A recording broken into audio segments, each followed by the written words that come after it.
हमारे सभी दर्शक बंधुओं को बसंत पंचमी की हार्दिक शुभकामनाएं। प्रिय भक्तों, आज हम बसंत पंचमी की वह पावन और दुर्लभ कथा सुनेंगे जिसे सुनने मात्र से मनुष्य के जीवन का अंधकार मिट जाता है।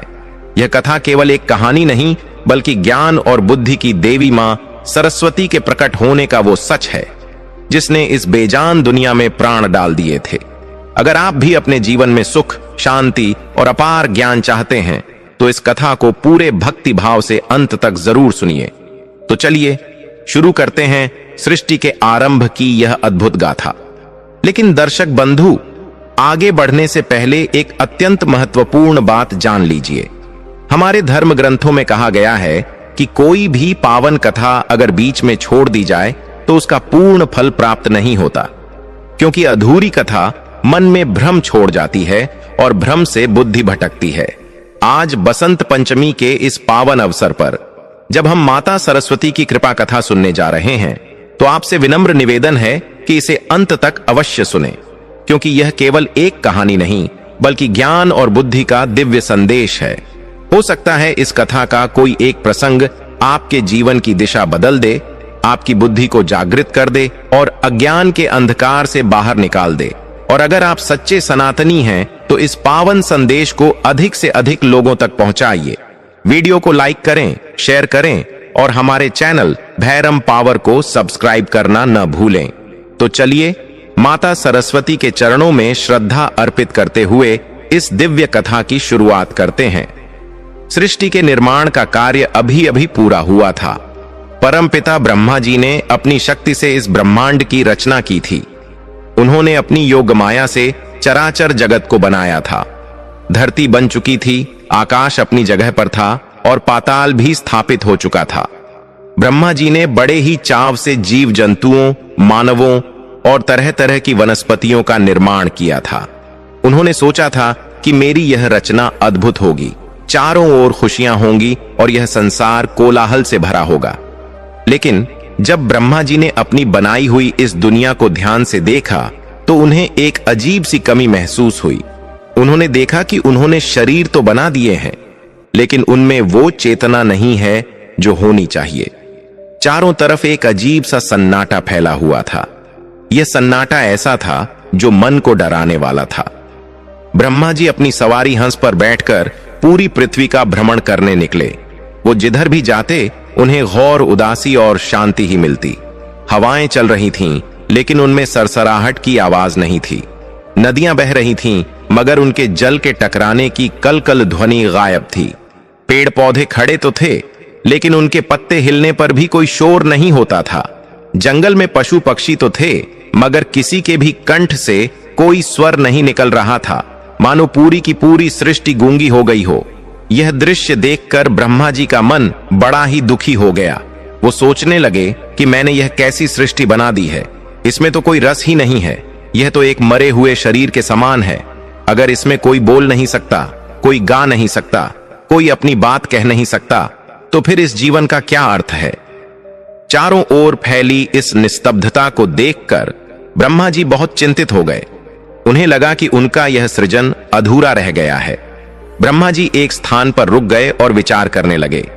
उन्होंने महसूस किया कि इस ब्रह्मांड में ध्वनि की कमी है, ज्ञान की कमी है और वाणी की कमी है। बिना वाणी के कोई भी जीव अपने मन की बात दूसरे को कैसे समझाएगा। बिना ज्ञान के यह मानव अज्ञानी ही रहेगा और पशुओं जैसा व्यवहार करेगा। इस समस्या का समाधान करना बहुत जरूरी था, नहीं तो सृष्टि का विकास वहीं रुक जाता। तभी ब्रह्मा जी के मन में एक विचार आया। उन्हें लगा कि अब इस समस्या का निवारण केवल आदि शक्ति ही कर सकती हैं। उन्हें अपनी बनाई हुई इस सृष्टि में वाणी और संगीत का संचार करने के लिए एक विशेष शक्ति की आवश्यकता थी। ब्रह्मा जी ने उसी समय अपने कमंडल से जल अपनी हथेली में लिया। उनका मन पूरी तरह से एकाग्र था और वो सृष्टि के कल्याण के बारे में सोच रहे थे। उन्होंने भगवान श्री विष्णु का स्मरण किया और उस जल को हवा में छिड़क दिया। यह कोई साधारण जल नहीं था। इसमें ब्रह्मा जी की तपस्या और सृष्टि को सुधारने की संकल्प शक्ति मिली हुई थी। जैसे ही वो जल की बूंदें पृथ्वी पर गिरीं, वहां एक अद्भुत चमत्कार हुआ। उन बूंदों के गिरते ही वहां कंपन हुआ। देखते ही देखते उस जल कण से एक दिव्य ज्योति पुंज प्रकट हुआ। वह प्रकाश इतना तेज था कि कुछ पलों के लिए तो आंखें चौंधिया गईं। उस प्रकाश के बीच से एक देवी का प्राकट्य हुआ। यह देवी अत्यंत सुंदर और सौम्य थीं। इन देवी के 4 हाथ थे। उन्होंने श्वेत यानी सफेद रंग के वस्त्र धारण किए हुए थे, जो शांति और पवित्रता का प्रतीक लग रहे थे। उनके एक हाथ में सुंदर वीणा थी, दूसरे हाथ में वर मुद्रा थी जो अभय दान दे रही थी, तीसरे हाथ में पुस्तक थी और चौथे हाथ में स्फटिक की माला थी। उनके चेहरे पर एक ऐसी दिव्य मुस्कान थी जो किसी के भी मन को मोह ले। यह साक्षात माता सरस्वती थीं, जो ब्रह्मा जी के संकल्प से प्रकट हुई थीं। माता के प्रकट होते ही वहां का वातावरण बदल गया। जो हवाएं अब तक शांत थीं, उनमें एक ताजगी आ गई। ब्रह्मा जी ने जब इस अलौकिक शक्ति को देखा तो उन्हें समझ आ गया कि अब सृष्टि का मौन टूटने वाला है। यह वही शक्ति थी जिसकी इस संसार को सबसे ज्यादा जरूरत थी। माता सरस्वती का वो तेजस्वी रूप देखकर ब्रह्मा जी ने उन्हें नमन किया। माता सरस्वती ने ब्रह्मा जी की ओर देखा। उनकी आंखों में अपार करुणा और ज्ञान का सागर था। अभी तक उन्होंने कुछ बोला नहीं था, लेकिन उनकी उपस्थिति मात्र से ही वहां की ऊर्जा बदल गई थी। ब्रह्मा जी ने हाथ जोड़कर माता से प्रार्थना की। ब्रह्मा जी बोले, हे देवी, मैंने इस सृष्टि की रचना तो कर दी है, लेकिन यह मूक है, यह गूंगी है। इसमें न तो कोई शब्द है, न कोई रस है और न ही कोई संगीत। मेरे बनाए हुए जीव जंतु और मनुष्य आपस में बात नहीं कर सकते। यह पूरा संसार एक गहरे सन्नाटे में डूबा हुआ है। मैं आपसे विनती करता हूं कि आप इस संसार को अपनी वाणी से अनुग्रहित करें। आप इन जीवों को आवाज दें ताकि यह सृष्टि जीवंत हो सके। ब्रह्मा जी की प्रार्थना सुनकर माता सरस्वती मुस्कुराईं। उन्हें अपने अवतार का उद्देश्य समझ आ गया था। उन्हें पता था कि उन्हें इस संसार में क्या कार्य करना है। माता ने अपनी वीणा को अपने हाथों में संभाला। यह एक ऐतिहासिक क्षण था। सृष्टि के इतिहास में पहली बार कोई ध्वनि गूंजने वाली थी। माता सरस्वती ने बड़े ही कोमल हाथों से वीणा के तारों को छेड़ा। जैसे ही उनकी उंगलियां वीणा के तारों पर पड़ीं, उससे एक दिव्य झंकार निकली। सा का स्वर गूंज उठा। यह इस ब्रह्मांड का पहला संगीत था। वीणा से निकला वह मधुर स्वर हवाओं में घुल गया।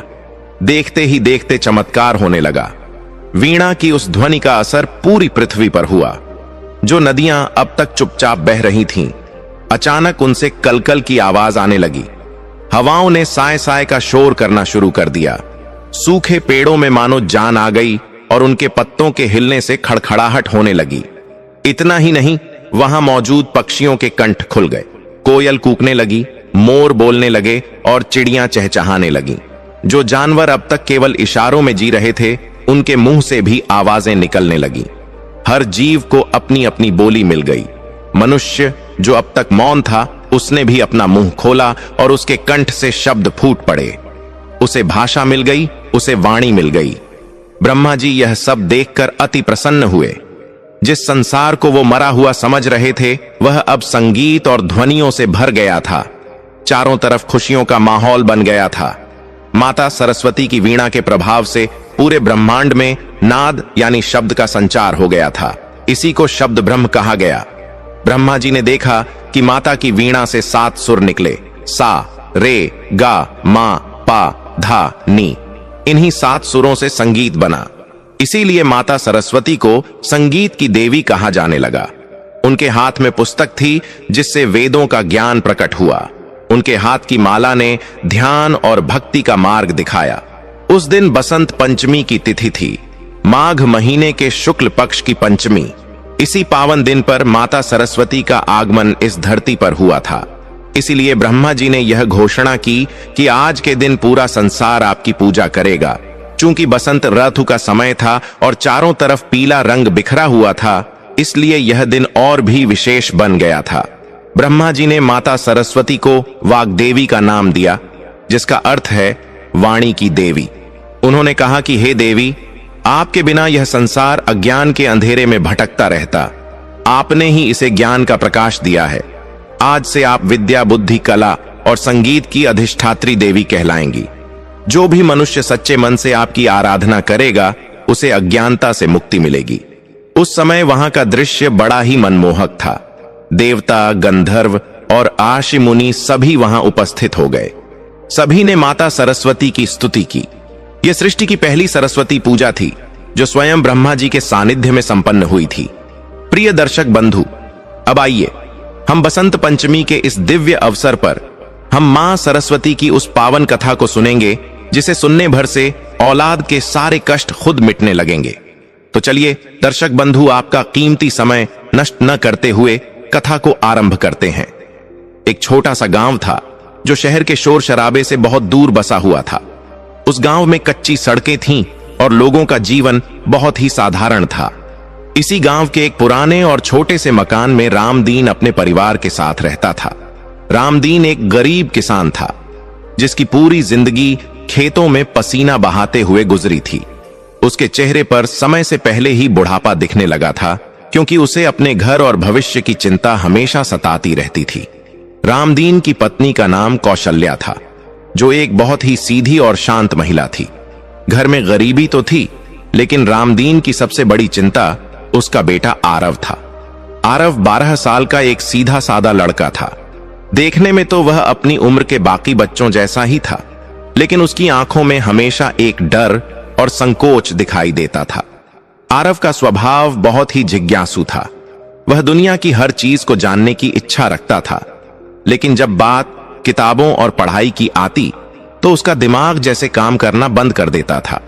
वह घंटों अपनी किताबों को खोल कर बैठा रहता, शब्दों को घूरता रहता, लेकिन अक्षर उसके दिमाग में जाने के बजाय उसकी आंखों के सामने नाचने लगते थे। आरव की समस्या यह थी कि वह जो भी याद करता कुछ ही देर में भूल जाता। गणित के सवाल उसे पहाड़ जैसे लगते थे और हिंदी के शब्द उसे उलझा देते थे। स्कूल में जब भी मास्टर जी उससे कोई सवाल पूछते तो आरव का गला सूख जाता था। वह जवाब जानता भी हो तो भी डर के मारे उसकी आवाज नहीं निकलती थी। क्लास के बाकी बच्चे उस पर हंसते थे। कोई उसे मंदबुद्धि कहता तो कोई उसका मजाक उड़ाते हुए कहता कि आरव के बस का कुछ नहीं है। यह सब सुनकर आरव का छोटा सा दिल बुरी तरह टूट जाता था। शाम का वक्त था, सूरज ढल रहा था और गांव के हर घर में लालटेन और दिए जलने लगे थे। रामदीन के घर में भी एक पुरानी लालटेन जल रही थी जिसकी रोशनी हवा के झोंकों से बार बार फड़फड़ा रही थी। आरव उसी मध्यम रोशनी में अपनी कॉपी लेकर बैठा था। कल उसकी परीक्षा का परिणाम आया था और हमेशा की तरह इस बार भी वह फेल हो गया था। रामदीन खेत से काम करके लौटा था। उसने दरवाजे पर अपनी लाठी रखी और थके हुए कदमों से अंदर आया। उसने देखा कि आरव सिर झुकाए बैठा है। रामदीन ने एक गहरी सांस ली और कौशल्या की तरफ देखा।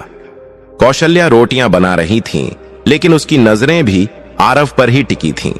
रामदीन ने भारी आवाज में कहा, कौशल्या, मुझे समझ नहीं आता कि इस लड़के का क्या होगा। मैं दिन रात हाड़-तोड़ मेहनत करता हूं ताकि इसे पढ़ा सकूं, इसे वो जिंदगी दे सकूं जो मुझे नहीं मिली, लेकिन यह है कि पास होना तो दूर, ठीक से पढ़ भी नहीं पाता। मास्टर जी कह रहे थे कि आरव का दिमाग पढ़ाई में बिल्कुल नहीं लगता। अगर इसका यही हाल रहा तो इसका भविष्य अंधकारमय हो जाएगा। पिता की ये बातें आरव के कानों में पिघले हुए शीशे की तरह उतर रही थीं। वह रोना चाहता था, लेकिन उसने अपने होठों को जोर से भींच लिया ताकि उसकी सिसकियों की आवाज बाहर न आए। उसे अपने पिता का गुस्सा नहीं, बल्कि उनकी बेबसी सबसे ज्यादा दुख दे रही थी। वह जानता था कि उसके पिता उसके लिए अपना पेट काटकर फीस भरते हैं। कौशल्या ने तवे से रोटी उतारते हुए धीरे से कहा, जी, आप इतना निराश मत होइए। बच्चा है, धीरे धीरे सीख जाएगा। शायद उसका समय अभी नहीं आया है। उसका मन तो बहुत साफ है, बस उसे सही दिशा नहीं मिल पा रही है। रामदीन ने झुंझलाते हुए कहा, मन साफ होने से पेट नहीं भरता कौशल्या। दुनिया बहुत तेजी से आगे बढ़ रही है। जो पीछे रह गया उसे कोई नहीं पूछता। मुझे डर है कि कहीं मेरा बेटा जिंदगी भर मजदूरी ही न करता रह जाए। मैं नहीं चाहता कि जो दुख मैंने उठाए वो मेरा बेटा भी उठाए। यह सुनकर आरव से और सहा नहीं गया। वह चुपचाप अपनी कॉपी बंद करके उठा और घर के पिछवाड़े वाले अंधेरे कोने में जाकर बैठ गया। वहां बैठकर वह फूट फूट कर रोने लगा। उसे खुद पर बहुत गुस्सा आ रहा था। वह सोच रहा था, भगवान ने मुझे ऐसा क्यों बनाया? मैं क्यों बाकी बच्चों की तरह होशियार नहीं हूं? मैं क्यों अपने बापू के चेहरे पर खुशी नहीं ला सकता? उस रात आरव ने खाना नहीं खाया। वह बस आसमान में चमकते तारों को देखता रहा और सोचता रहा कि क्या कभी उसकी जिंदगी में भी उजाला होगा? क्या कभी वह भी क्लास में अव्वल आ पाएगा? उसके अंदर आत्मविश्वास पूरी तरह खत्म हो चुका था। उसे लगने लगा था कि वह सच में किसी काम का नहीं है। वह एक बोझ है अपने माता पिता पर। अगली सुबह बसंत पंचमी का दिन था। गांव के मंदिर से घंटियों की आवाज आ रही थी। हवा में एक अलग ही ताजगी थी। पीली सरसों के खेतों ने पूरे गांव को सुनहरा बना दिया था। लोग सुबह सुबह नहा धोकर पीले वस्त्र पहनकर तैयार हो रहे थे। आज का दिन ज्ञान की देवी मां सरस्वती का दिन था। आरव भी सुबह जल्दी उठ गया था, लेकिन उसके मन में कोई उत्साह नहीं था। उसका मन अभी भी कल की बातों में उलझा हुआ था। कौशल्या ने आरव को पास बुलाया और उसके सिर पर हाथ फेरते हुए कहा, बेटा आरव, आज बसंत पंचमी है। आज के दिन मां सरस्वती धरती पर आती हैं और अपने भक्तों को ज्ञान का वरदान देती हैं। तू क्यों इतना उदास है? नहा ले और स्कूल जा, आज स्कूल में पूजा होगी। आरव ने बुझे हुए मन से कहा, मां, पूजा करने से क्या होगा? भगवान मेरी तो सुनते ही नहीं। मैं कितनी भी मेहनत कर लूं, मुझे कुछ याद ही नहीं होता। मैं स्कूल नहीं जाऊंगा मां, सब मेरा मजाक उड़ाते हैं। कौशल्या ने आरव का चेहरा अपने हाथों में लिया और उसकी आंखों में देखते हुए कहा, बेटा, हिम्मत ऐसे नहीं हारते। जो मन से पुकारता है, ईश्वर उसकी जरूर सुनते हैं। तेरी मेहनत में कमी नहीं है, बस तुझे खुद पर विश्वास नहीं है।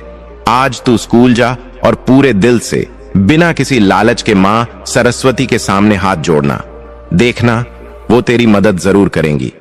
मां की बातों में एक अजीब सा भरोसा था, जिसने आरव के अंदर एक उम्मीद की छोटी सी किरण जगा दी। उसने सोचा कि चलो एक बार मां के कहने पर कोशिश करके देखता हूं। आरव ने स्नान किया, साफ कपड़े पहने और अपना बस्ता लेकर स्कूल की तरफ चल पड़ा। रास्ते में उसे उसके दोस्त मिले, जो हमेशा की तरह हंस रहे थे और खेल रहे थे। लेकिन आरव आज चुप था। उसके दिमाग में बस अपनी मां की बात गूंज रही थी। वह सोच रहा था कि क्या सच में कोई चमत्कार हो सकता है? क्या सच में उसे भी विद्या मिल सकती है? जैसे ही वह स्कूल के गेट पर पहुंचा, उसने देखा कि स्कूल को पीले गेंदे के फूलों से सजाया गया है।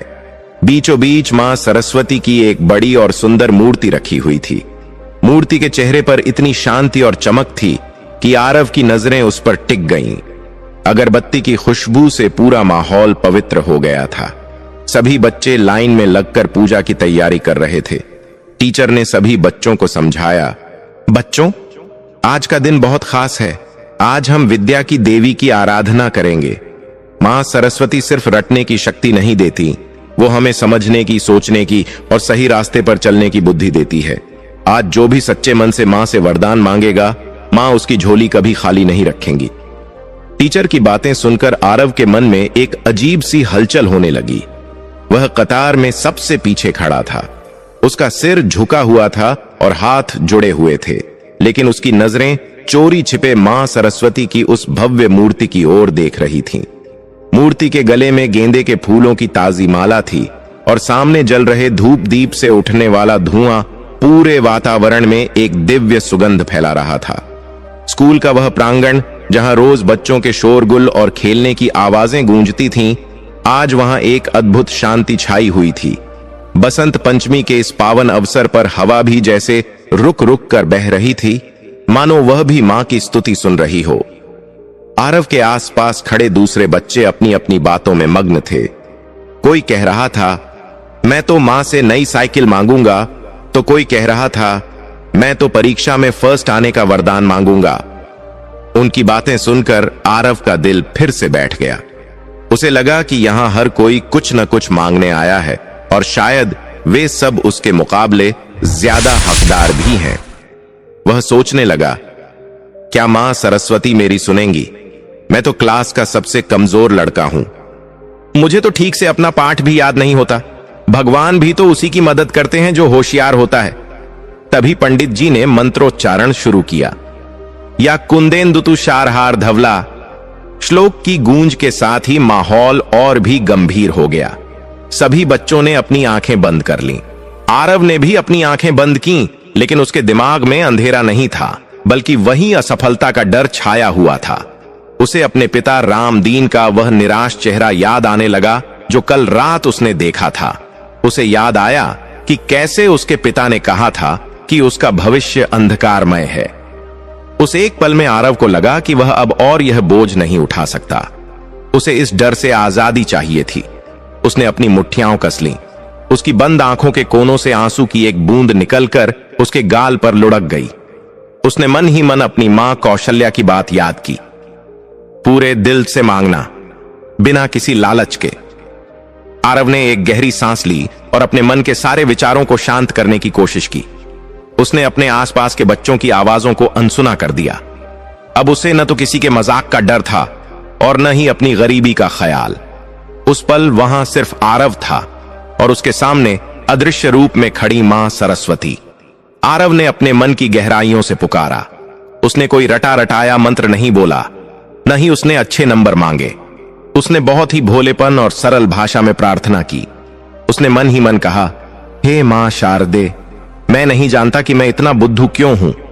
मैं नहीं जानता कि मुझे चीजें याद क्यों नहीं रहती। सब कहते हैं कि मेरा दिमाग कमजोर है।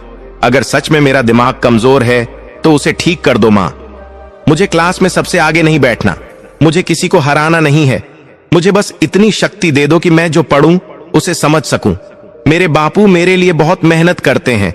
मैं उनकी आंखों में और आंसू नहीं देख सकता। मुझे विद्या का दान दो मां, ताकि मैं एक अच्छा इंसान बन सकूं और अपने माता पिता का सहारा बन सकूं। यह प्रार्थना करते हुए आरव का पूरा शरीर कांपने लगा। यह कंपन डर का नहीं था, बल्कि यह एक समर्पण का भाव था। उसने अपनी सारी कमियां, सारा डर और सारी निराशा मां के चरणों में रख दी थी। वह काफी देर तक वैसे ही खड़ा रहा। आंसू बहते रहे और वह मन ही मन मां के नाम का जाप करता रहा।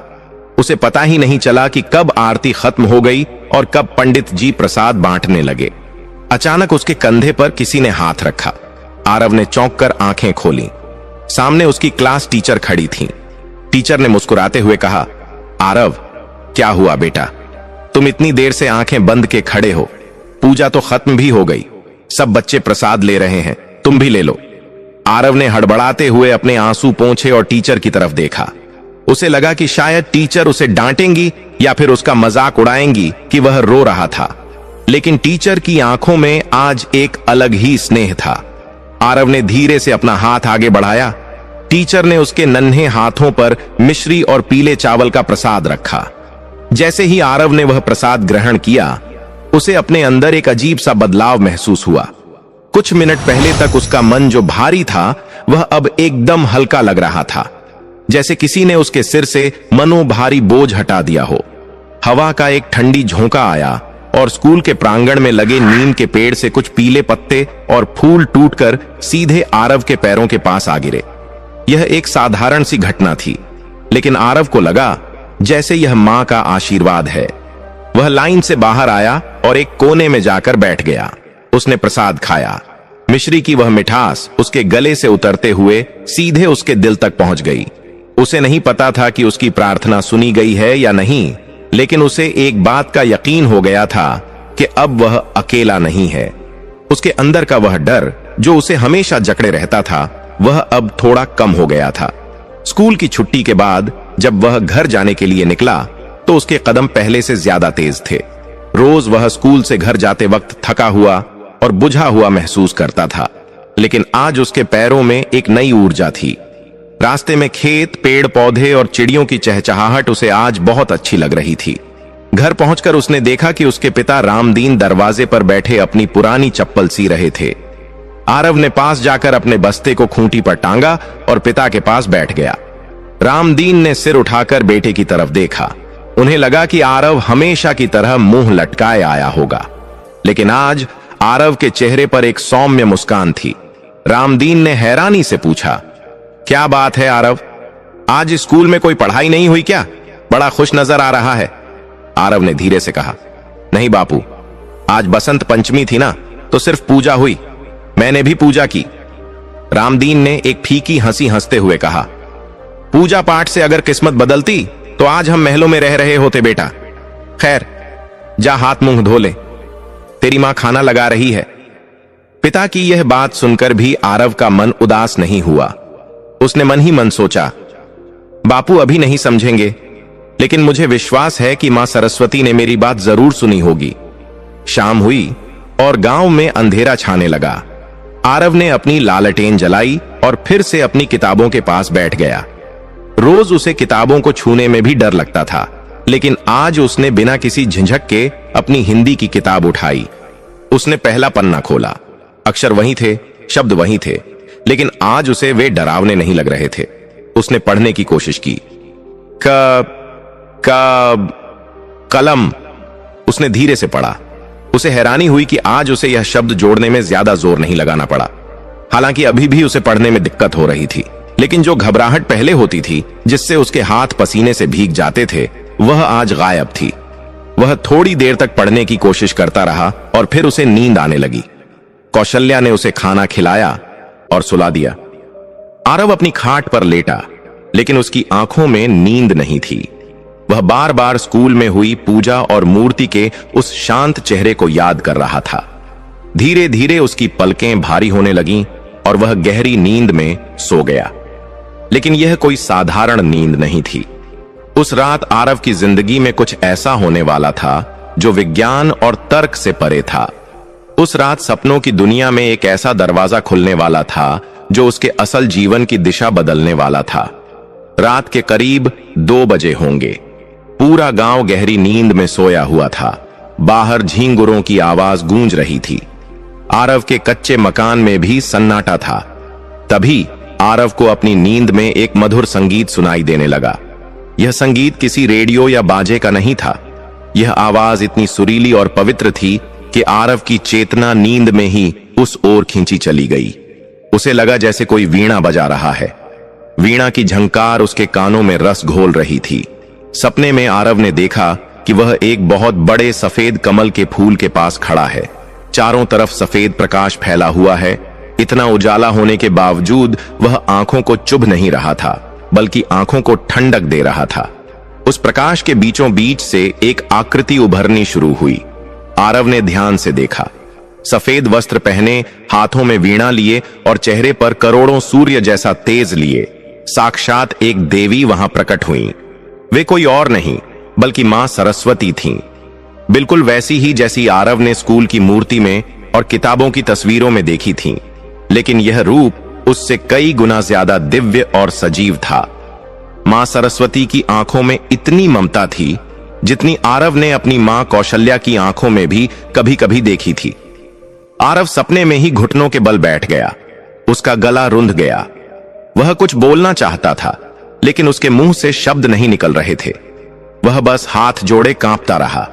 मां सरस्वती ने अपनी वीणा के तारों को छेड़ा और एक मधुर मुस्कान के साथ आरव की ओर देखा।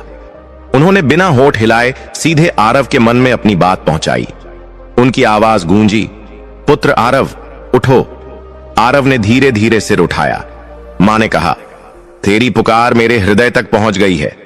तूने मुझसे धन नहीं मांगा, तूने यश नहीं मांगा, तूने सिर्फ ज्ञान और समझ मांगी। जो बालक अपनी कमियों को स्वीकार करता है और सच्चे मन से सुधारना चाहता है, मैं उसके साथ सदैव हूं। आरव ने रोते हुए कहा, लेकिन मां, मैं बहुत कमजोर हूं, मुझे कुछ याद नहीं रहता, सब मेरा मजाक उड़ाते हैं।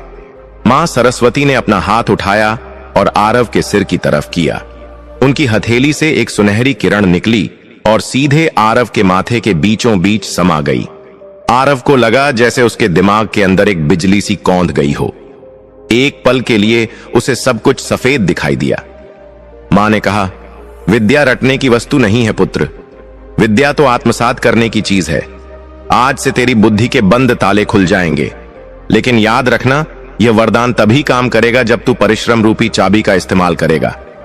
मैं तुझे समझ दे रही हूं, लेकिन मेहनत तुझे खुद करनी होगी। क्या तू मेहनत करने के लिए तैयार है? आरव ने सपने में ही जोर से सिर हिलाया। हां मां, मैं बहुत मेहनत करूंगा, मैं दिन रात पढ़ूंगा, मैं कभी पीछे नहीं हटूंगा।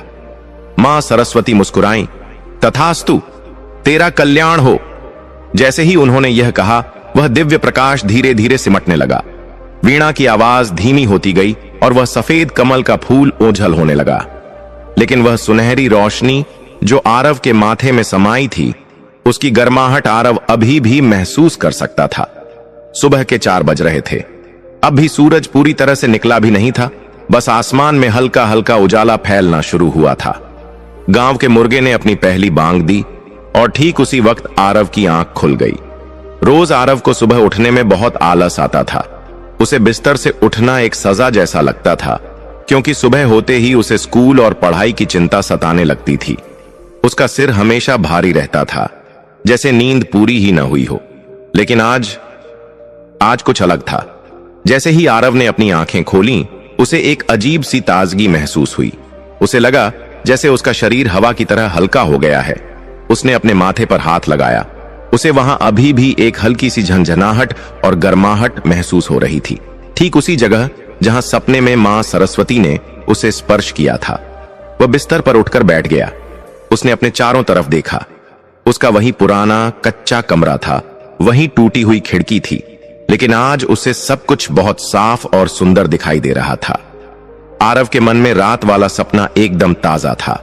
वह सोचने लगा, क्या वह सचमुच एक सपना था या हकीकत?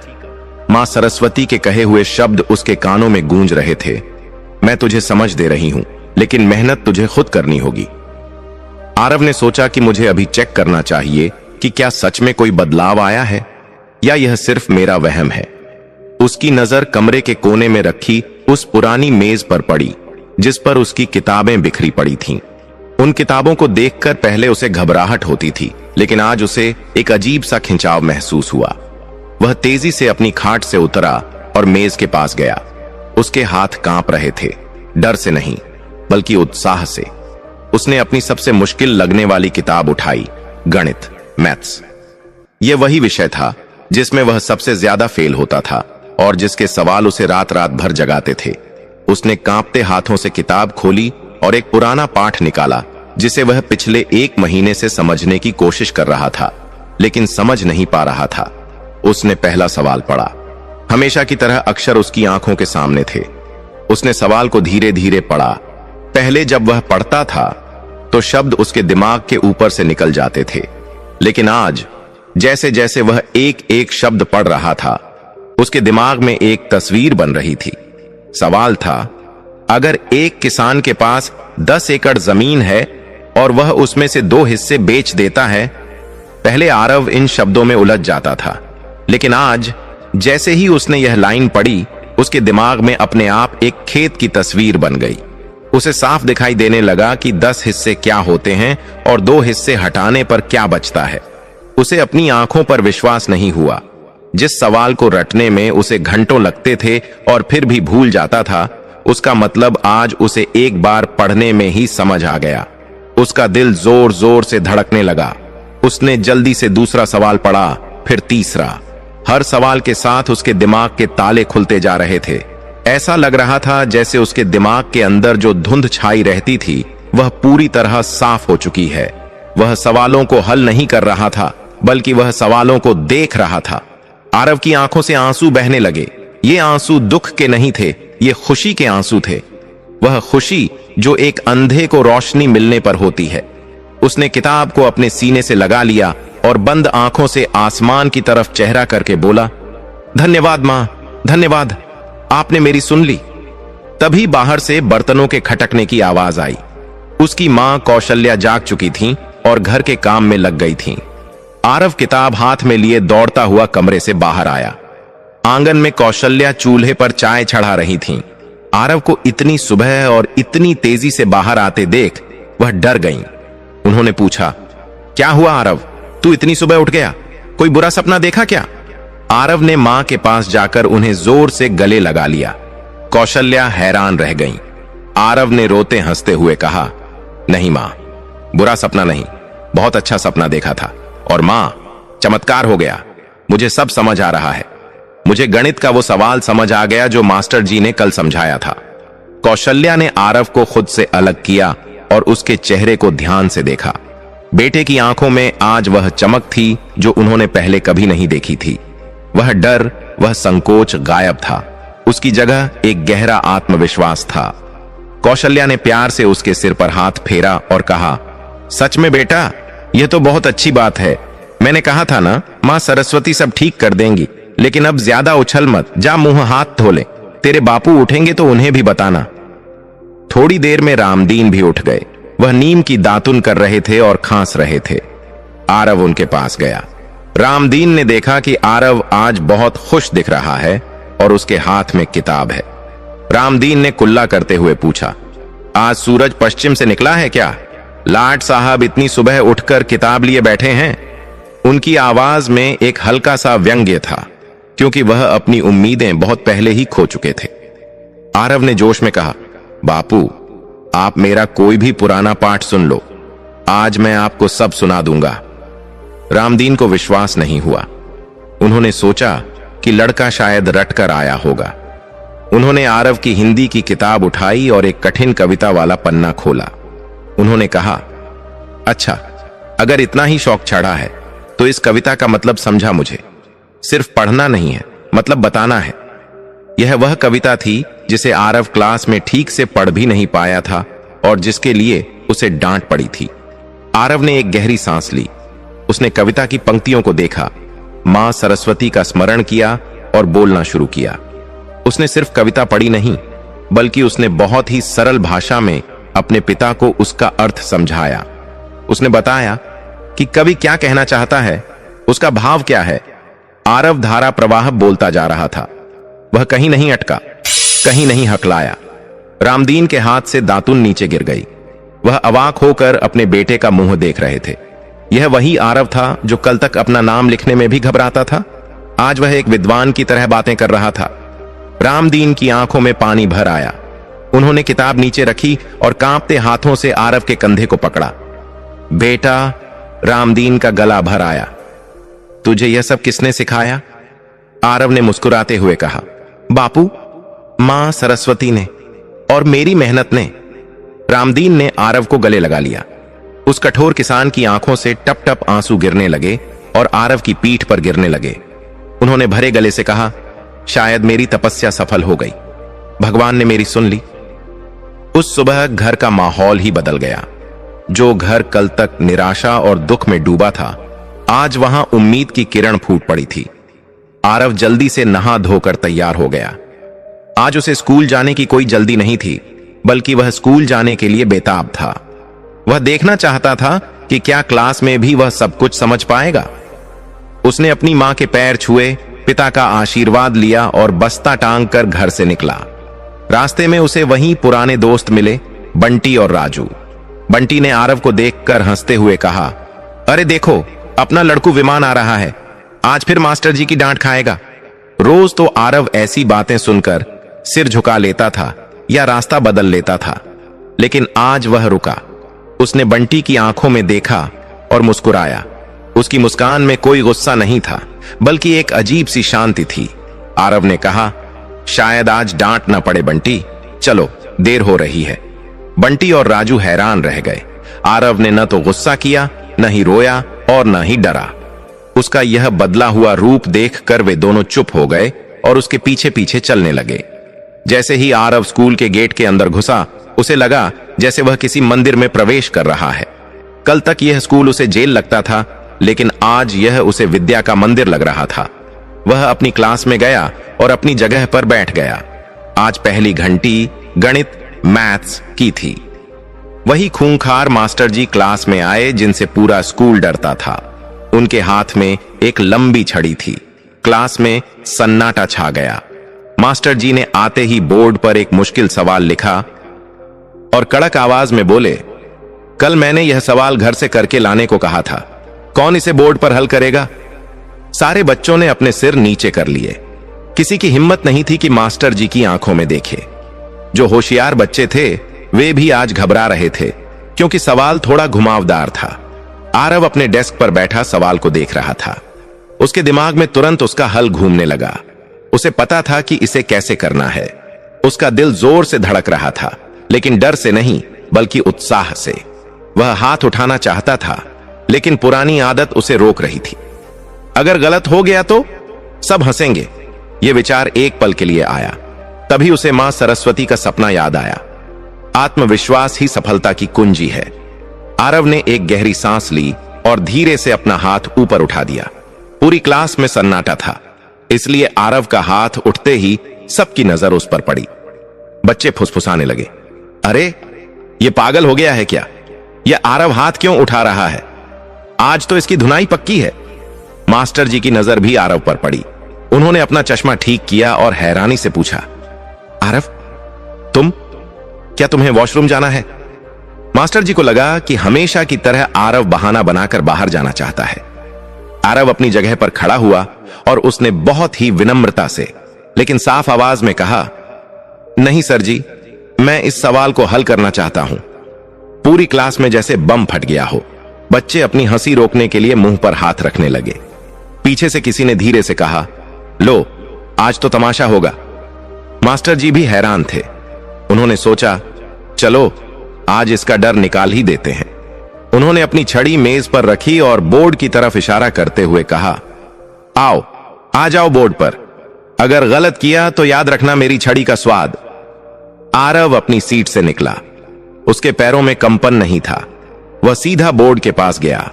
उसने चौक उठाया। चौक की वह सफेदी उसे आज बहुत प्यारी लग रही थी। उसने एक बार आंखें बंद करके मां सरस्वती को याद किया और लिखना शुरू किया। खट खट खट चौक चलने की आवाज सन्नाटे में गूंजने लगी। आरव ने एक भी बार रुककर सोचा नहीं। उसके हाथ अपने आप चल रहे थे। उसका दिमाग उसे निर्देश दे रहा था और हाथ पालन कर रहे थे। स्टेप बाय स्टेप उसने पूरा सवाल हल किया। न कोई काट छांट, न कोई गलती। जब उसने आखिरी उत्तर लिखा और मुड़कर मास्टर जी की तरफ देखा तो मास्टर जी का मुंह खुला का खुला रह गया था। उन्होंने बोर्ड पर लिखे हल को देखा। वह बिल्कुल सही था।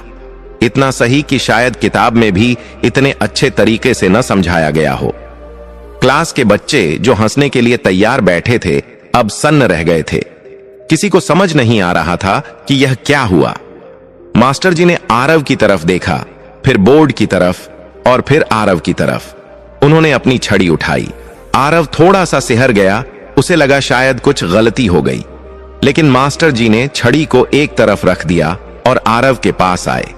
उन्होंने आरव के कंधे पर हाथ रखा और पूरी क्लास की तरफ मुड़कर बोले, तालियां बजाओ इसके लिए, बिल्कुल सही जवाब है। क्लास में धीरे धीरे तालियां बजनी शुरू हुईं और देखते ही देखते पूरा कमरा तालियों की गड़गड़ाहट से गूंज उठा। आरव वहां खड़ा था उस शोर के बीच, लेकिन उसके अंदर एक गहरी शांति थी। आज पहली बार उसे महसूस हुआ कि सम्मान कैसा लगता है। लेकिन यह तो बस शुरुआत थी। असली परीक्षा तो अभी बाकी थी। आरव को अभी यह साबित करना था कि यह कोई तुक्का नहीं था, बल्कि उसकी मेहनत और मां के आशीर्वाद का फल था। क्लास में तालियों की गड़गड़ाहट अभी थमी भी नहीं थी कि घंटी बज गई। गणित का पीरियड खत्म हो गया। मास्टर जी ने जाते जाते एक बार फिर आरव की पीठ थपथपाई और क्लास से बाहर निकल गए।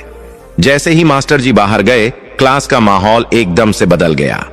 जो बच्चे अभी तालियां बजा रहे थे वे अब आरव की डेस्क के चारों तरफ इकट्ठा हो गए। उनमें हैरानी भी थी और शक भी। क्लास का सबसे होशियार लड़का, जिसका नाम विक्रम था, वह आरव के पास आया। विक्रम को हमेशा अपनी होशियारी पर बहुत घमंड था। उसे यह बात बिल्कुल हजम नहीं हो रही थी कि क्लास का सबसे फिसड्डी लड़का, जिससे पहाड़े भी याद नहीं होते थे, उसने इतना मुश्किल सवाल कैसे हल कर दिया। विक्रम ने तंज कसते हुए कहा, वाह आरव, आज तो बड़ा कमाल कर दिया। लगता है मास्टर जी की डायरी से आंसर देख लिया था या फिर रटकर आया था, क्योंकि तुझे तो 2 और 2 4 भी उंगलियों पर गिनने पड़ते हैं। बाकी बच्चे भी हंसने लगे। बंटी ने पीछे से कहा, अरे ये तो तुक्का है। कभी कभी अंधे के हाथ भी बटेर लग जाती है। कल देखना फिर से वही पुराना आरव वापस आ जाएगा। आरव ने उनकी बातें सुनी। पहले ऐसी बातें सुनकर वह रोने लगता था या उनसे लड़ने लगता था, लेकिन आज उसके अंदर एक अजीब सा ठहराव था। मां सरस्वती की कृपा ने उसे सिर्फ बुद्धि ही नहीं दी थी, बल्कि सहनशीलता भी दी थी। आरव ने विक्रम की आंखों में देखा और शांत भाव से बोला, तुम ठीक कहते हो विक्रम, मुझे कुछ नहीं आता था। शायद आज भी बहुत कुछ नहीं आता, लेकिन मैंने नकल नहीं की। मैंने बस समझने की कोशिश की है। और रही बात तुक्के की, तो वक्त आने पर पता चल ही जाएगा। आरव की इतनी समझदारी भरी बातें सुनकर विक्रम और बाकी बच्चे चुप हो गए। उन्हें आरव के इस नए रूप से डर सा लगने लगा था। वह आरव जो डरकर कोने में दुबका रहता था, आज शेर की तरह निडर होकर बात कर रहा था। अगला पीरियड विज्ञान का था। शर्मा सर क्लास में आए। शर्मा सर रटने पर नहीं बल्कि चीजों को समझने पर जोर देते थे। वे अक्सर ऐसे सवाल पूछते थे जिनका जवाब किताब में सीधा नहीं लिखा होता था, बल्कि दिमाग लगाकर देना होता था। आज शर्मा सर प्रकाश संश्लेषण के बारे में पढ़ा रहे थे। उन्होंने बोर्ड पर चित्र बनाया और समझाया कि कैसे पौधे अपना खाना बनाते हैं। पढ़ाने के बाद उन्होंने पूरी क्लास की तरफ देखा और पूछा, तो बच्चों, क्या कोई मुझे बता सकता है कि अगर हम एक पौधे को पूरी तरह अंधेरे कमरे में रख दें तो कुछ दिनों बाद उसका रंग पीला क्यों पड़ने लगता है? किताब की परिभाषा मत सुनाना, मुझे कारण बताओ। पूरी क्लास शांत हो गई। विक्रम और दूसरे होशियार बच्चे पन्ने पलटने लगे, किताब में इसका जवाब ढूंढने लगे। किसी को सटीक जवाब नहीं सूझ रहा था। तभी पिछली बेंच से एक हाथ उठा। शर्मा सर ने चश्मा ठीक करते हुए देखा। वह हाथ आरव का था। शर्मा सर भी थोड़ा चौंके। उन्होंने सोचा, आरव ये तो कभी क्लास में बोलता भी नहीं। फिर भी उन्होंने मौका देने के लिए कहा, हां आरव बताओ, कोशिश करो। आरव अपनी जगह पर खड़ा हुआ। उसे किताब की रटी रटाई लाइनें याद नहीं थीं, लेकिन जैसे ही सर ने सवाल पूछा था, आरव के दिमाग में एक चित्र बन गया था। उसे मां सरस्वती का वह सपना याद आया। चीजों को देखो, समझो। आरव ने अपनी सरल भाषा में जवाब देना शुरू किया। सर जी, जैसे हमें खाना बनाने के लिए आग की जरूरत होती है, वैसे ही पौधों को अपना खाना बनाने के लिए सूरज की रोशनी की जरूरत होती है। जब उन्हें रोशनी नहीं मिलती तो वे अपना खाना नहीं बना पाते। और जो हरा रंग होता है वह क्लोरोफिल की वजह से होता है, जो रोशनी में ही काम करता है। इसलिए अंधेरे में पौधा भूखा रहता है और उसका हरा रंग खत्म होने लगता है, जिससे वह पीला पड़ जाता है। आरव का जवाब इतना सटीक और सरल था कि शर्मा सर की आंखें चमक उठीं। यह किताबी जवाब नहीं था, यह एक ऐसा जवाब था जो बताता था कि बच्चे ने कॉन्सेप्ट को पूरी तरह समझ लिया है। शर्मा सर ने मुस्कुराते हुए कहा, अद्भुत, बिल्कुल सही जवाब। बहुत ही सरल शब्दों में तुमने इतनी बड़ी वैज्ञानिक बात समझा दी। बैठ जाओ आरव, बहुत बढ़िया। इस बार क्लास में सन्नाटा नहीं था, बल्कि एक इज्जत भरी खामोशी थी। अब बच्चों को लगने लगा था कि गणित वाली बात कोई तुक्का नहीं थी। आरव सच में बदल रहा था। लंच ब्रेक हुआ। आरव अपना टिफिन लेकर स्कूल के मैदान में एक पेड़ के नीचे जाकर बैठ गया। वह आज बहुत खुश था, लेकिन यह खुशी घमंड वाली नहीं थी। उसे एहसास हो रहा था कि मां सरस्वती ने उसे जो समझ की शक्ति दी है वह एक बीज की तरह है। अब उसे इस बीज को मेहनत के पानी से सींचना होगा। वह खाना खा ही रहा था कि बंटी और राजू वहां आ गए। वे दोनों हमेशा आरव का खाना छीन लेते थे या उसे परेशान करते थे। आरव ने उन्हें आते देखा तो अपना टिफिन कसकर पकड़ लिया, लेकिन आज बंटी ने उसका टिफिन नहीं छीना। वह आरव के पास आकर बैठ गया। उसने धीरे से पूछा, आरव सच सच बताना भाई, तूने कौन सी दवा खाई है या किस बाबा का ताबीज पहना है? रातों रात तू इतना होशियार कैसे हो गया? आरव मुस्कुराया। उसने रोटी का एक टुकड़ा तोड़ा और बोला, बंटी, कोई ताबीज नहीं है। बस मैंने मान लिया था कि मैं बेवकूफ हूं, इसलिए मैं कोशिश ही नहीं करता था। कल मैंने बस कोशिश की और मां सरस्वती से प्रार्थना की।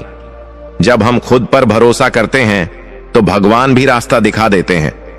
बंटी को आरव की बातें पूरी तरह समझ तो नहीं आई, लेकिन उसे इतना समझ आ गया कि अब वह पुराने वाले आरव को डरा नहीं सकता। वह चुपचाप वहां से उठकर चला गया। स्कूल की छुट्टी के बाद जब आरव घर लौट रहा था तो उसके दिमाग में एक नई योजना चल रही थी। उसे पता था कि आज की तारीफें सिर्फ शुरुआत हैं। असली चुनौती तो अर्धवार्षिक परीक्षाएं, हाफ ईयरली एग्जाम्स हैं, जो 1 महीने बाद होने वाली थीं। अगर मैंने परीक्षा में टॉप नहीं किया तो सब कहेंगे कि आज का दिन बस एक इत्तेफाक था, आरव ने खुद से कहा। मुझे अब हर विषय को, हर पाठ को गहराई से समझना होगा। घर पहुंचते ही उसने देखा कि उसकी मां कौशल्या आंगन में उदास बैठी हैं। रामदीन अभी खेत से नहीं लौटे थे। आरव ने मां के पास जाकर पूछा, क्या हुआ मां, तुम उदास क्यों हो? कौशल्या ने आंचल से अपनी आंखें पोंछीं और बोली, कुछ नहीं बेटा, बस घर के हालात ठीक नहीं हैं। तेरे बापू बहुत परेशान हैं। साहूकार का कर्ज बढ़ता जा रहा है और इस बार फसल भी उतनी अच्छी नहीं हुई। मुझे डर है कि कहीं तेरी पढ़ाई न छूट जाए। तेरे बापू कह रहे थे कि शायद तुझे अब स्कूल से हटाकर काम पर लगाना पड़ेगा। यह बात सुनकर आरव के पैरों तले जमीन खिसक गई। अभी तो उसे उड़ने के लिए पंख मिले थे और अभी ही उसके पंख काटे जाने की बात हो रही थी। उसका दिल बैठ गया। उसने सोचा, अगर मेरी पढ़ाई छूट गई तो मैं जीवन में कुछ नहीं कर पाऊंगा। मुझे कुछ करना होगा। मुझे बापू को यह विश्वास दिलाना होगा कि मेरी पढ़ाई बेकार नहीं जाएगी। आरव ने अपनी मां का हाथ पकड़ा और दृढ़ता से कहा, मां, तुम चिंता मत करो, मैं बापू से बात करूंगा। मैं उन्हें दिखा दूंगा कि मैं अब पहले जैसा नहीं हूं। मैं वजीफा लाऊंगा। मैंने सुना है कि जो बच्चा जिले में टॉप करता है उसे सरकार पैसे देती है और आगे की पढ़ाई मुफ्त होती है। कौशल्या ने हैरानी से बेटे की तरफ देखा। जिले में टॉप? बेटा, ये तू क्या कह रहा है? पास होना तो मुश्किल था, अब तू टॉप करने की बात कर रहा है? आरव की आंखों में एक आग थी। उसने कहा, हां मां, अब तक मैं सो रहा था, लेकिन अब मैं जाग गया हूं। तुम देखना, मैं घर के हालात बदल दूंगा। बस मुझे एक मौका और चाहिए। शाम को जब रामदीन घर आए तो वे बहुत थके हुए और चिड़चिड़े लग रहे थे। आरव अपनी किताबों के बीच बैठा था। उसने देखा कि बापू के माथे पर चिंता की लकीरें बहुत गहरी हैं। आरव अपने पिता के पास गया और उनके पैर दबाने लगा। रामदीन ने आंखें बंद कर रखी थीं।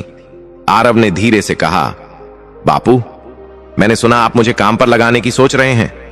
रामदीन ने आंखें खोलीं और बेबसी से बेटे को देखा। बेटा, मेरा मन तो नहीं करता, लेकिन क्या करूं? पेट पालना मुश्किल हो रहा है। तेरी स्कूल की फीस, कॉपी किताब अब मुझसे नहीं संभलता। और जब तुझे पढ़ना ही नहीं आता तो वहां पैसे बर्बाद करने से क्या फायदा? कम से कम मेरे साथ हाथ बटाएगा तो 4 पैसे घर में आएंगे। आरव ने एक गहरी सांस ली और अपने पिता की आंखों में देखते हुए कहा, बापू, मुझे सिर्फ 1 महीने का समय दीजिए। अगले महीने मेरी छमाही परीक्षाएं हैं। अगर मैं उस परीक्षा में अपनी क्लास में सबसे ज्यादा नंबर नहीं लाया तो आप जो कहोगे मैं वो करूंगा। मैं स्कूल छोड़ दूंगा और आपके साथ खेत में काम करूंगा। लेकिन अगर मैं अव्वल आया तो आपको मुझे पढ़ने देना होगा। रामदीन अपने 12 साल के बेटे की यह शर्त सुनकर सन्न रह गए। उन्होंने आरव की आवाज में ऐसा आत्मविश्वास पहले कभी नहीं देखा था। यह किसी जिद्दी बच्चे की मांग नहीं थी, ये एक जिम्मेदार इंसान का वादा लग रहा था। रामदीन ने कुछ पल सोचा, फिर आरव के सिर पर हाथ रखते हुए बोले, ठीक है, तुझे एक मौका और देता हूं, लेकिन याद रखना आरव, हम गरीबों के पास गलती सुधारने के मौके बार बार नहीं आते। यह तेरा आखिरी मौका है। आरव ने सिर हिलाया, जी बापू, यह आखिरी मौका ही मेरी जिंदगी बदलेगा। उस रात से आरव का जीवन पूरी तरह बदल गया। उसने अपनी दिनचर्या, रूटीन पूरी तरह बदल दी। अब वह सुबह 4 बजे उठता, मां सरस्वती का ध्यान करता और फिर पढ़ने बैठ जाता। वह अब सिर्फ किताबों को रटता नहीं था, वह हर शब्द, हर वाक्य का मतलब समझने की कोशिश करता था। अगर उसे भूगोल में नदियों के बारे में पढ़ना होता तो वह गांव की नदी के पास जाकर उसे ध्यान से देखता। अगर उसे विज्ञान में पौधों के बारे में पढ़ना होता तो वह खेतों में जाकर पौधों को छूकर समझता। पूरी दुनिया अब उसके लिए एक खुली किताब बन गई थी। गांव के लोग जब उसे खेतों में अकेले बड़बड़ाते हुए या जमीन पर लकड़ी से गणित के सवाल हल करते हुए देखते तो कहते, रामदीन का लड़का पागल हो गया है। लोग उसका मजाक उड़ाते, देखो बड़ा कलेक्टर बनेगा। लेकिन आरव के कानों में अब दुनिया का शोर नहीं जाता था। उसका पूरा ध्यान, उसका पूरा फोकस सिर्फ एक ही चीज पर था, वह परीक्षा जो उसके और उसके परिवार के भविष्य का फैसला करने वाली थी। वह जानता था कि यह लड़ाई उसे अकेले ही लड़नी है। दिन बीतते गए और परीक्षा का दिन नजदीक आता गया। आरव की मेहनत बढ़ती गई। कभी कभी वह रात रात भर लालटेन की मध्यम रोशनी में पढ़ता रहता। उसकी आंखों के नीचे काले घेरे पड़ गए थे, लेकिन आंखों की चमक और तेज होती जा रही थी। और फिर परीक्षा का वह पहला दिन आ ही गया।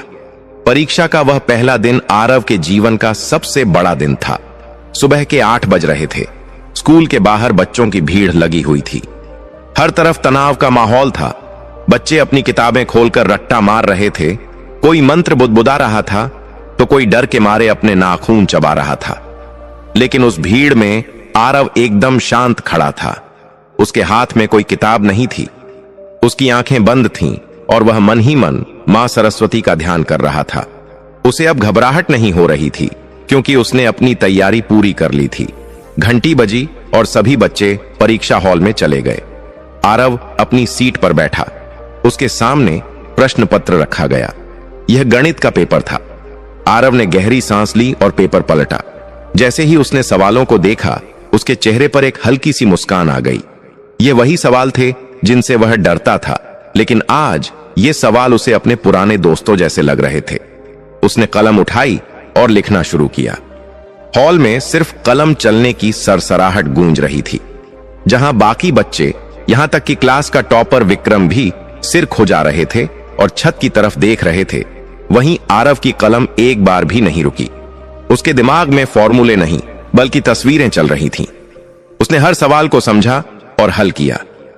3 घंटे का पेपर उसने 2.5 घंटे में ही खत्म कर दिया। उसने एक बार फिर अपनी कॉपी जांची और समय से पहले ही पेपर जमा करके बाहर आ गया। मास्टर जी ने हैरानी से पूछा, अरे आरव, इतनी जल्दी? कुछ आया नहीं क्या जो खाली कॉपी दे जा रहे हो? आरव ने विनम्रता से मुस्कुराते हुए कहा, नहीं सर, सब लिख दिया है, आप चेक कर लीजिएगा। इसी तरह एक के बाद एक सारे पेपर खत्म हुए। विज्ञान, हिंदी, अंग्रेजी, सामाजिक विज्ञान, हर विषय में आरव ने रटने के बजाय अपनी समझ का इस्तेमाल किया। परीक्षाएं खत्म हो गईं। अब बारी थी परिणाम के इंतजार की। यह इंतजार का समय आरव से ज्यादा उसके पिता रामदीन के लिए मुश्किल था। रामदीन को रात रात भर नींद नहीं आती थी। वे सोचते थे, अगर लड़का फेल हो गया तो मेरा सपना टूट जाएगा, मुझे उसे स्कूल से निकालकर खेत में मजदूरी करानी पड़ेगी। कौशल्या भी दिन रात भगवान के सामने दिया जलाकर प्रार्थना करती रहती थीं। आखिरकार वह दिन आ ही गया जिसका सबको इंतजार था, रिजल्ट का दिन। पूरा गांव स्कूल के मैदान में इकट्ठा हुआ था। न सिर्फ बच्चे बल्कि उनके माता पिता भी आए थे। रामदीन ने आज अपना सबसे साफ लेकिन पुराना कुर्ता पहना था। वह आरव का हाथ पकड़कर भीड़ के सबसे पीछे कोने में खड़े हो गए। उन्हें आगे जाने में शर्म आ रही थी। उन्हें डर था कि कहीं मास्टर जी सबके सामने आरव की बेइज्जती न कर दें। स्टेज पर प्रिंसिपल साहब और गांव के सरपंच बैठे थे। सामने एक बड़ी मेज पर इनाम और प्रमाण पत्र रखे हुए थे। प्रिंसिपल साहब ने माइक संभाला। Hello hello. माइक की आवाज गूंजी और पूरा मैदान शांत हो गया। प्रिंसिपल साहब ने बोलना शुरू किया, प्यारे गांव वालों और बच्चों, आज का दिन हमारे लिए बहुत गर्व का दिन है। इस बार के नतीजों ने हम सबको हैरान कर दिया है। हमारे स्कूल का इतिहास बदल गया है। भीड़ में खुसर पुसर होने लगी। रामदीन का दिल जोर जोर से धड़कने लगा। उन्होंने आरव का हाथ कसकर पकड़ लिया। आरव ने पिता की तरफ देखा और अपनी आंखों से उन्हें भरोसा दिलाया। प्रिंसिपल साहब ने आगे कहा, हर साल की तरह इस साल भी हमने टॉपर्स की लिस्ट बनाई है, लेकिन इस बार जो बच्चा पूरे स्कूल में, ध्यान से सुनिए, सिर्फ अपनी क्लास में नहीं बल्कि पूरे स्कूल और पूरे जिले में सबसे ज्यादा नंबर लाया है, वह एक ऐसा बच्चा है जिससे शायद किसी को उम्मीद नहीं थी। वहां खड़े सभी लोग विक्रम की तरफ देखने लगे। विक्रम का सीना गर्व से चौड़ा हो गया। उसे लगा कि सर उसी की बात कर रहे हैं। वह उठने के लिए तैयार होने लगा। प्रिंसिपल साहब ने ऊंची आवाज में नाम पुकारा, इस साल का स्कूल टॉपर और जिले का सबसे होनहार छात्र है आरव कुमार। एक पल के लिए पूरे मैदान में सन्नाटा छा गया। किसी को अपने कानों पर विश्वास नहीं हुआ। आरव, रामदीन का बेटा, वह मंदबुद्धि। लोग एक दूसरे का मुंह देखने लगे। तभी प्रिंसिपल साहब ने दोबारा कहा, आरव कुमार बेटा, जहां भी हो स्टेज पर आ जाओ। अब धीरे धीरे तालियां बजनी शुरू हुई। पहले 1, फिर 2 और फिर तालियों की गड़गड़ाहट से पूरा आसमान गूंज उठा। विक्रम अपनी जगह पर जमा रह गया। उसका घमंड चकनाचूर हो चुका था। आरव ने अपने पिता का हाथ छोड़ा। रामदीन तो जैसे पत्थर की मूर्ति बन गए थे। उनकी आंखों से आंसू बह रहे थे, लेकिन उन्हें खबर ही नहीं थी। आरव भीड़ को चीरता हुआ स्टेज की तरफ बढ़ा। आज उसकी चाल में एक राजा जैसी गरिमा थी। वह वही आरव था जो नजरें चुराता था, लेकिन आज वह सबकी नजरों का केंद्र था। वह स्टेज पर चढ़ा। उसने सबसे पहले झुककर प्रिंसिपल साहब और सरपंच के पैर छुए। प्रिंसिपल साहब ने उसे गले लगा लिया और माइक पर कहा, आरव ने न सिर्फ टॉप किया है, बल्कि इसने गणित और विज्ञान में 100 में से 100 नंबर हासिल किए हैं। यह एक रिकॉर्ड है और इसी खुशी में सरकार की तरफ से आरव को प्रतिभा सम्मान वजीफा दिया जा रहा है। प्रिंसिपल साहब ने एक बड़ा सा लिफाफा और एक ट्रॉफी आरव के हाथ में थमाई।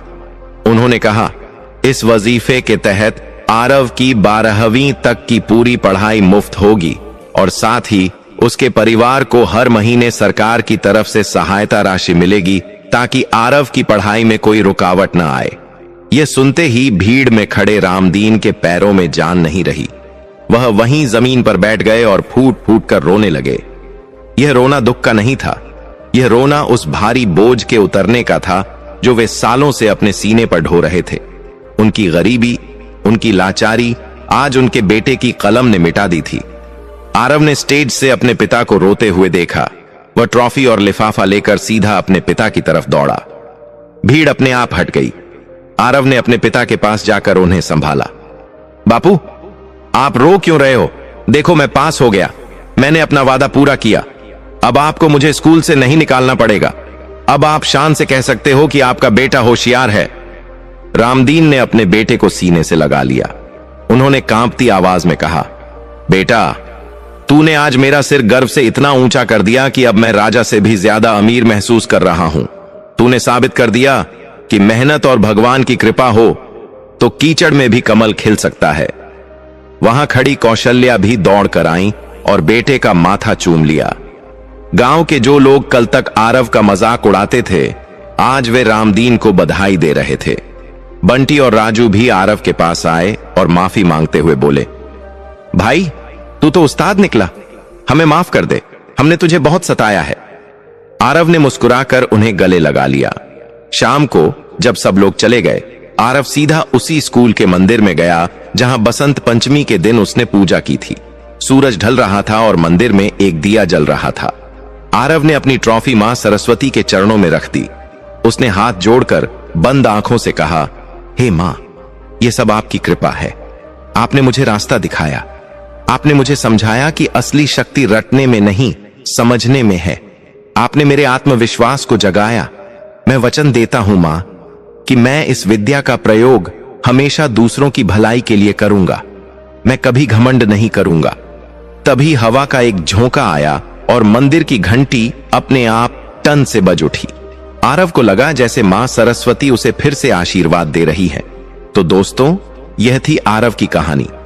एक ऐसा बच्चा जिसे दुनिया ने नकार दिया था, लेकिन उसने हार नहीं मानी। इस कहानी से हमें 3 बड़ी सीख मिलती है। खुद पर विश्वास। जब तक आप खुद को कमजोर मानते रहेंगे, दुनिया आपको कमजोर ही समझेगी। जिस दिन आप खुद पर भरोसा कर लेंगे, आधी लड़ाई आप उसी दिन जीत जाएंगे। समझने की शक्ति। रटा हुआ ज्ञान कुछ दिन रहता है, लेकिन समझा हुआ ज्ञान जीवन भर साथ निभाता है। पढ़ाई को बोझ मत समझो, उसे जानने की जिज्ञासा बना लो। ईश्वर और मेहनत का मेल। सिर्फ मंदिर में बैठकर मांगने से कुछ नहीं मिलता और बिना दिशा के मेहनत करने से भी मंजिल नहीं मिलती। जब कड़ी मेहनत और सच्ची श्रद्धा एक साथ मिल जाती हैं, तो किस्मत की लकीरों को बदलना ही पड़ता है।